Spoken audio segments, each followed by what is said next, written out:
Merci beaucoup, monsieur le directeur. Je suis très honoré d'être à l'orée de ce séminaire et d'essayer de présenter quelques analyses, moins de la législation elle-même, ce qui serait assez fastidieux et qui demanderait pratiquement une semaine pour raconter l'histoire de cette législation, mais plutôt pour expliquer ou présenter en tout cas l'histoire de la construction juridique des mobilités, la conception juridique des mobilités telle qu'elle ressort de l'histoire du droit social de l'Union européenne. Et je pense qu'il n'y a aucun abus de ma part à prendre comme date initiale le traité de Rome lui-même, c'est-à-dire 1957, pour deux raisons.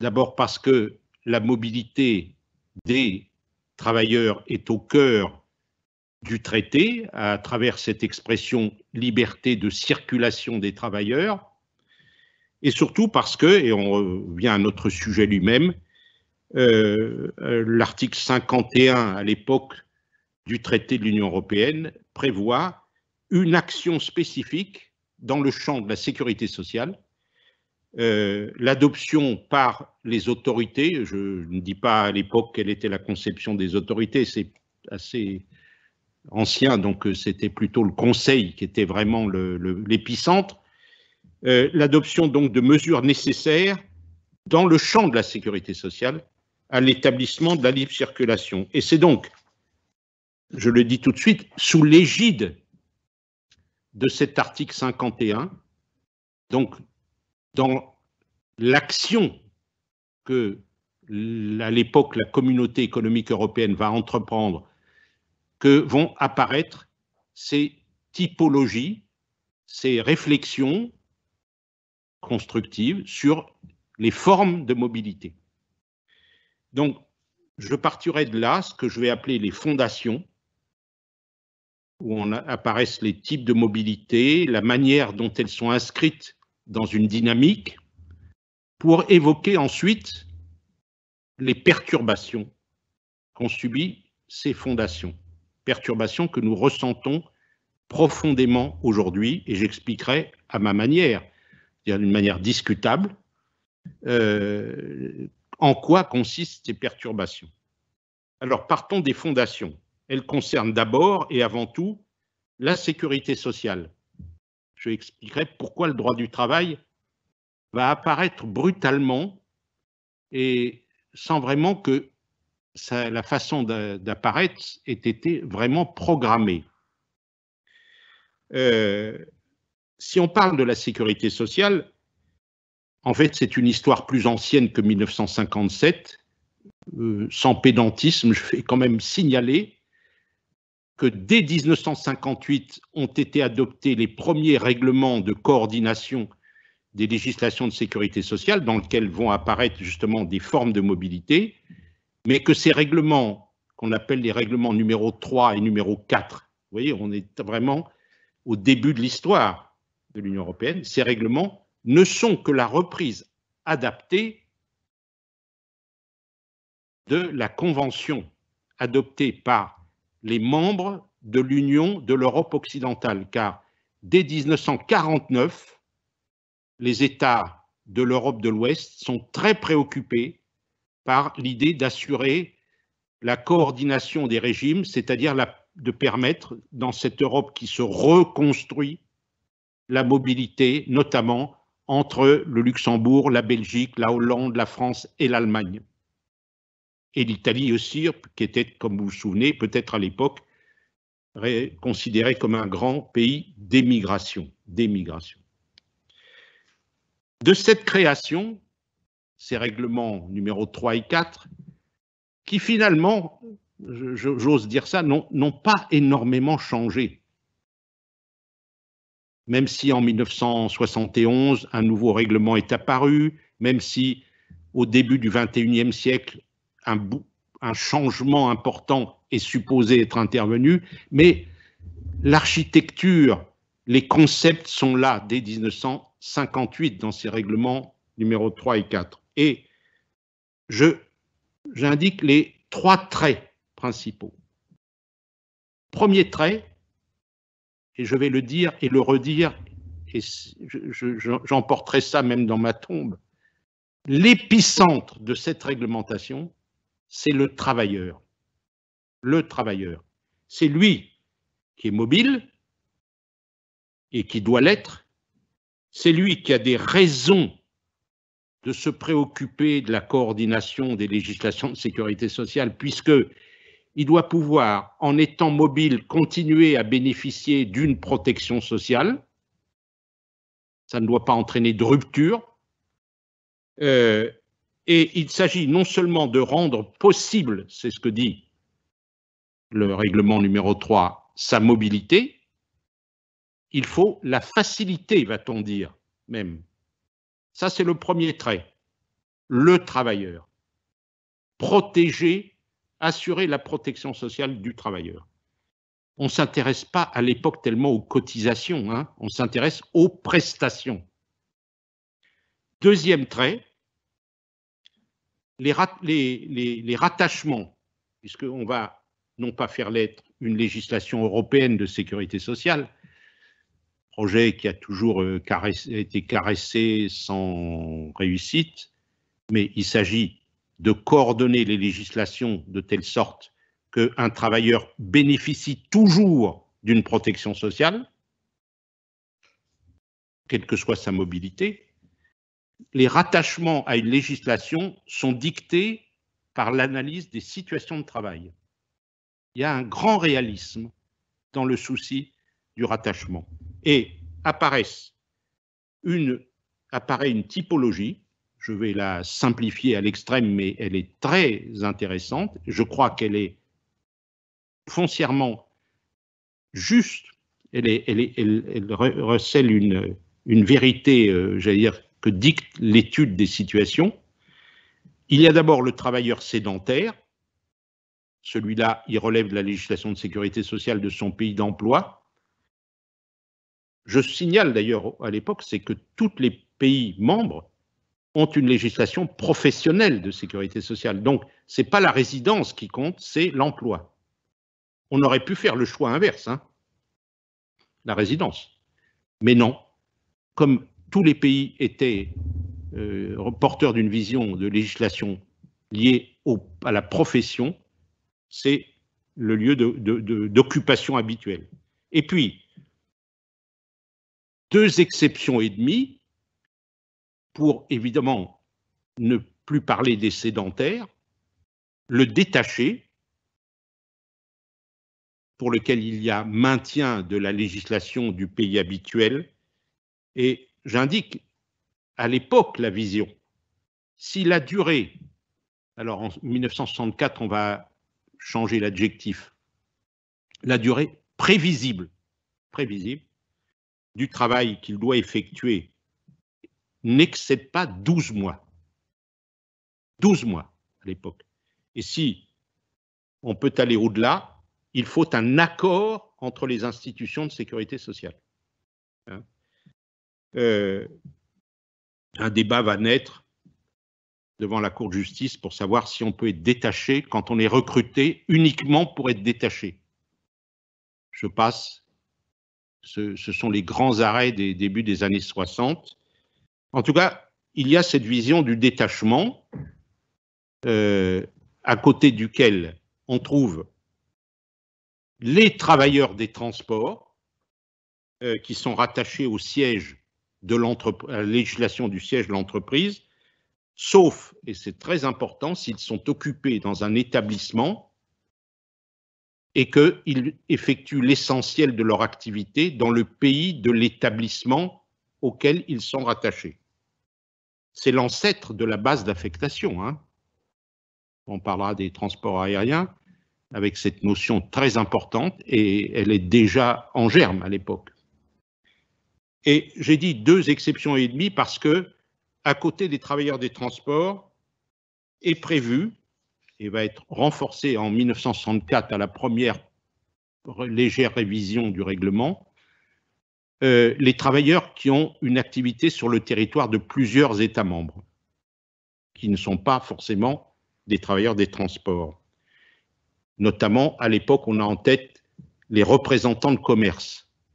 C'est ça la figure, une sorte de, vous voyez, avec l'attaché case qui se promène de Esch-sur-Alzette jusqu'à Bruxelles, et puis ensuite qui revient par les Ardennes.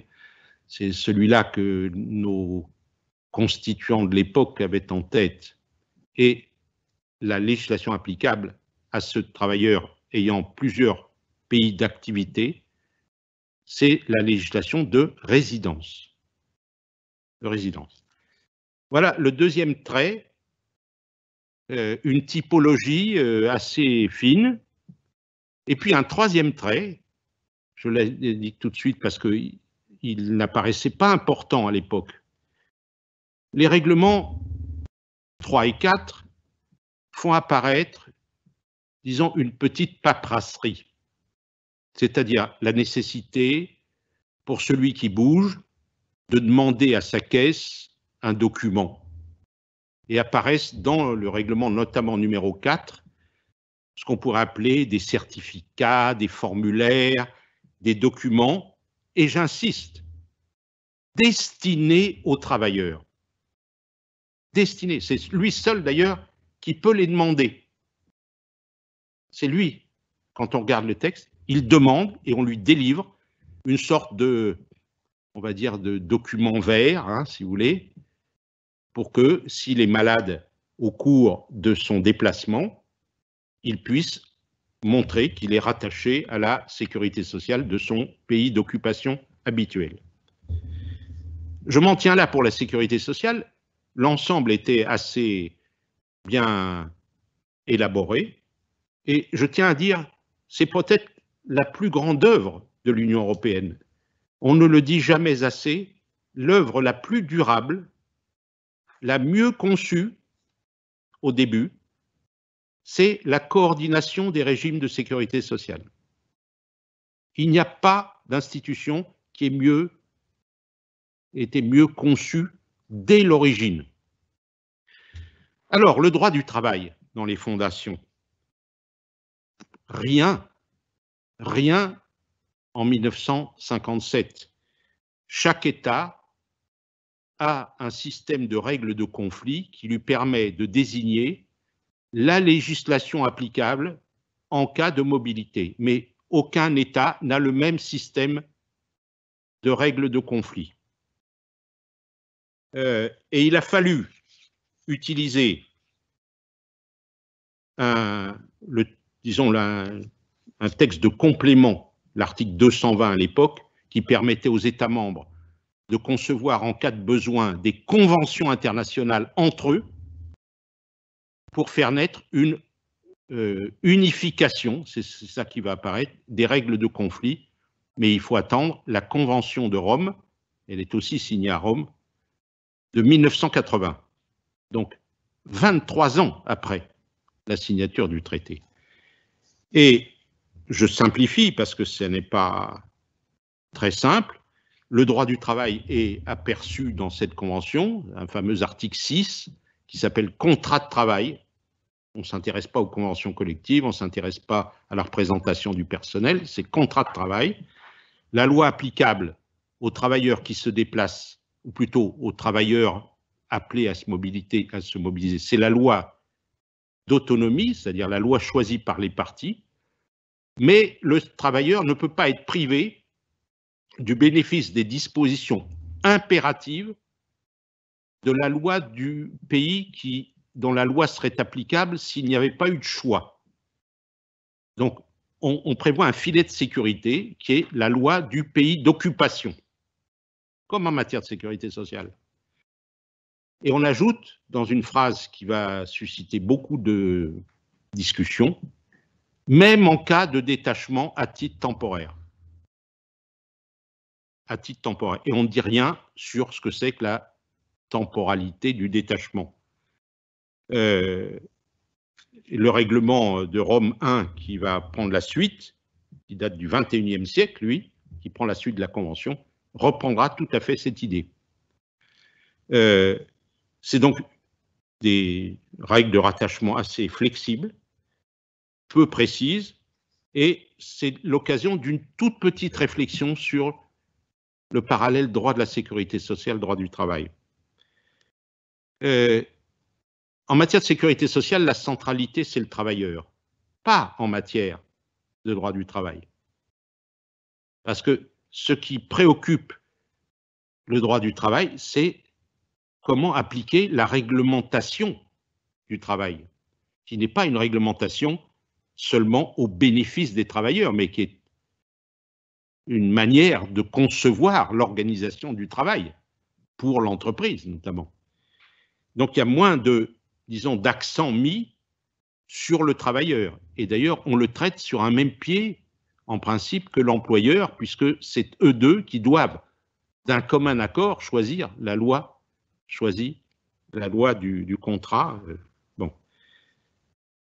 Donc, les logiques ne sont pas exactement les mêmes.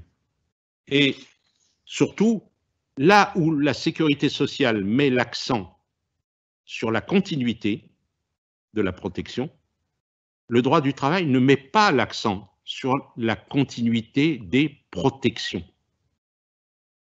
Les ruptures ne sont pas à craindre, et d'ailleurs, je n'insiste pas, mais il y a au moins 2 lois qui s'appliquent à la situation de travail. La loi choisie par les partis et la loi applicable dans ses dispositions impératives, celle qui est applicable à défaut de choix, c'est-à-dire la loi du pays d'occupation, même s'il y a détachement temporaire. Voilà les fondations. J'ai été évidemment assez sommaire, mais cette histoire est une histoire assez complexe dans les détails. Et pour une fois, je dirais que le diable n'est pas dans les détails. Vous allez voir, les perturbations sont des perturbations très importantes et elles ne viennent pas des détails. Il me semble qu'on peut identifier 2 sources de perturbations qui se combinent. La première, c'est que le règlement 3 et 4, et même le règlement 1408-71 qui lui a succédé, qui est du 14 juin 1971, ces règlements ont été conçus avec un présupposé qui n'est pas dans le texte, mais qui est un présupposé que tous les acteurs, je ne l'étais pas encore malgré mes cheveux blancs, mais je commence à m'intéresser à cette réglementation en 1973, le présupposé était là, c'est que l'Europe est socialement homogène. C'est un présupposé. La Belgique et la France, bon, des nuances très importantes, mais finalement, un même souci de développer certaines prestations sociales, même s'il y a des différences, l'homogénéité sociale était une sorte de présupposé. Et je vais dire, peut-être en accentuant à l'excès mon propos, il y avait une exception qui était le sud de l'Italie, c'est tout, d'où la politique régionale. Mais les autres étaient considérés comme étant des États ayant un système social non pas identique, mais équivalent dans ses résultats. Et ce qui apparaît, c'est très clair à la fin des années 70, début des années 80, c'est l'hétérogénéité sociale de l'Europe, avec les élargissements, notamment avec l'entrée, il faut bien le dire, et il y a une grande date qui est Roche Portuguesa, l'administration du travail français est mobilisée, on écrit beaucoup sur cette histoire dont je dirais un demi-mot, l'hétérogénéité que révèlent le Portugal et l'Espagne, notamment les travailleurs portugais. On va parler de ces fameux détachés sur la construction de la ligne du TGV Atlantique, TGV Ouest, on trouve des travailleurs portugais dont évidemment le niveau de rémunération n'a rien à voir même avec le SMIC français. Les directives en matière de droit du travail ne vont rien profondément changer, puisque sur ce qui sont les règles engendrant des coûts ou régulant les coûts, comme les règles sur les salaires, l'Europe n'a pas d'action particulière. Donc, la première perturbation, c'est la découverte, alors par tous, et notamment, vous allez voir, par les juges, de cette hétérogénéité. Le deuxième facteur, c'est que le travailleur qui était l'épicentre des préoccupations du législateur européen, ce travailleur va passer au deuxième plan parce qu'on découvre que les acteurs principaux, ceux qui mettent en œuvre cette législation, ce sont les entreprises. Les entreprises ont compris ou commencent à comprendre les marges de jeu que leur laisse la législation. Et elles vont, on comprend le lien avec le précédent trait, utiliser l'hétérogénéité. Non pas tellement la subir, mais l'utiliser. Et je voudrais montrer, pour terminer, comment cette onde de choc va se traduire dans le traitement des mobilités. Le premier point que je signale, sur lequel j'insiste, c'est la découverte. Alors, par les États membres, par les juges nationaux, par les administrations, par les juges européens, la découverte de la concurrence par les coûts induit par les règles. C'est-à-dire les entreprises, sans forcément que l'on parle encore de fraude, tiennent compte de cette disparité pour rattacher leurs travailleurs, ou tenter de rattacher leurs travailleurs à des législations du travail et de sécurité sociale qui induisent des coûts moindres. Et la Cour de justice, au lieu de prendre le problème de front, va faire un choix, qui est un choix que nous subissons encore aujourd'hui, notamment en matière de droit du travail, mais ça affecte la sécurité sociale. Elle va choisir, la Cour de justice, de rattacher, d'intégrer le détachement de travailleurs, l'intégrer dans la problématique de la libre prestation de services. Au lieu de la traiter comme une forme de mobilité du travailleur, elle va la traiter comme une expression de la libre prestation de services. Alors, ça paraît très opaque ce que je viens de dire.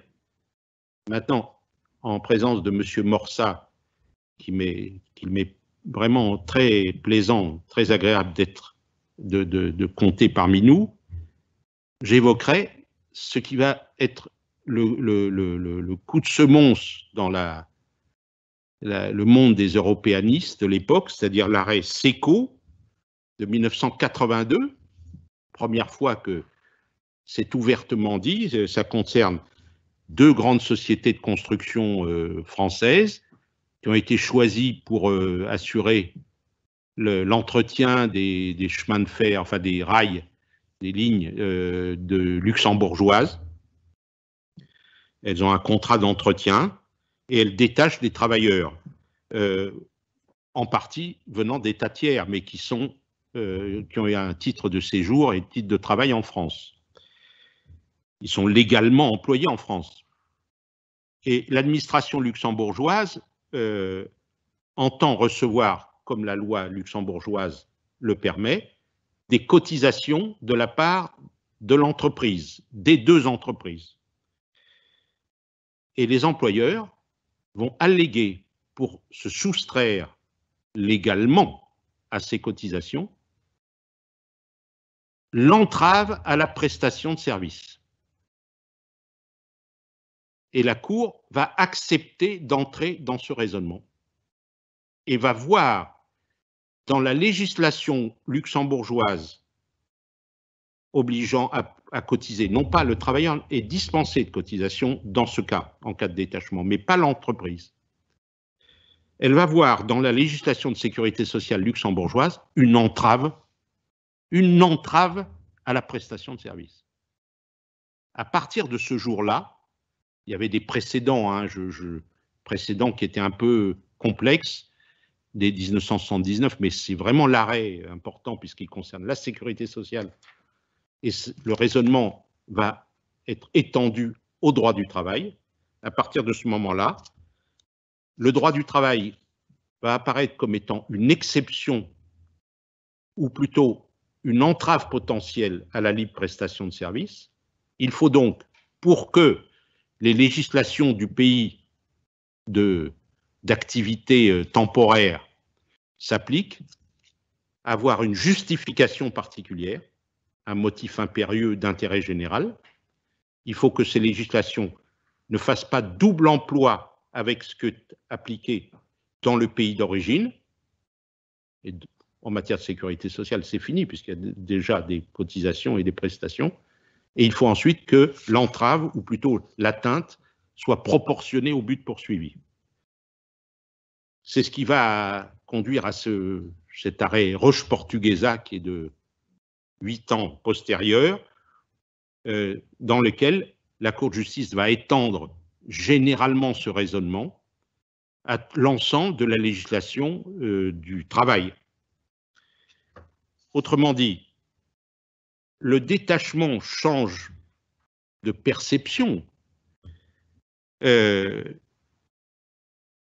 alors qu'il était vu comme favorable aux travailleurs pour lesquels on devait assurer une continuité de législation applicable en matière de sécurité sociale, le détachement devient un vecteur de concurrence. Un vecteur de concurrence par les coûts. Donc, quelque chose non pas de suspect, mais de quelque chose qu'il faut traiter, et on ne va pas y arriver, notamment à cause du cadre d'analyse que la Cour de justice a imposé. Il ne faut pas oublier que la directive sur le détachement, dont je ne parle pas, parce que sans ça on parlerait de tout, la directive qui date de 1996, la directive est destinée à permettre aux États membres de définir les législations qu'ils peuvent imposer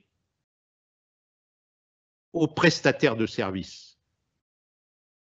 Aux prestataires de services. Et donc, à chaque fois, il faut peser pour savoir si ces législations sont justifiées par un motif d'intérêt général, savoir si c'est proportionné et savoir si ça ne conduit pas à des doubles charges. Ça, c'est la première expression de cette perturbation. Je termine. Le deuxième, c'est la découverte de la perversion des mécanismes, on va dire, documentaires. Je rappelle qu'en 1958, le règlement avait prévu, je crois qu'il y en a 60 à peu près. J'ai regardé le précis de droit social européen de messieurs Ribas et Jonxy, qui était le premier, qui a dû écrire ça en 1964, et il mentionnait, je ne l'ai pas vérifié, que le règlement prévoyait 60 documents, à peu près, dont un qui était le fameux certificat de détachement, à l'époque, délivré à la demande du travailleur au travailleur. Et on va se demander, alors que c'est fait pour le travailleur, pour lui faciliter sa vie, quelle est la force de ces certificats? Ça arrive très tard, cette question, quand on découvre, je l'ai dit, que ce sont les entreprises qui sont les acteurs de ce jeu prévu par le droit de l'Union européenne et notamment la coordination. Jusqu'à 2000, la Cour de justice avait plutôt dit que c'était un document informatif, ces documents-là, on donnait, et elle change en 2000, complètement, en disant que non seulement ça atteste, ces documents, notamment, attestent de la filiation, mais que ça établit la validité de la filiation. Donc, ces documents ont une portée juridique très forte. Le mécanisme, je l'ai dit, était à l'origine destiné à bénéficier aux travailleurs, et voilà que, avec le changement de la force juridique, ce document devient un mécanisme protecteur des entreprises. Les entreprises qui obtiennent et qui le demandent un certificat pour leurs travailleurs sont à l'abri de contestation. Le travailleur lui-même, alors ça on en reparlera si vous le voulez, que peut-il faire? Jusqu'à présent, j'espère que la Cour de justice saura entendre cet appel un jour, jusqu'à présent, il ne peut rien faire. Rien faire. Voilà donc, me semble-t-il, comment une législation, ou plutôt comme un système de droit du travail et de sécurité sociale, avec un accent particulier sur la législation de sécurité sociale, avait conçu des typologies de manière assez réaliste, et comment ce qui était des typologies et des rattachements relativement adaptés se trouve pris dans un mouvement de perturbation dû au changement de contexte dû à l'élargissement et à la découverte que les entreprises savent utiliser cette hétérogénéité. J'espère que ce propos un peu engagé sur la critique de l'évolution actuelle ne vous aura pas troublé. Je vous remercie.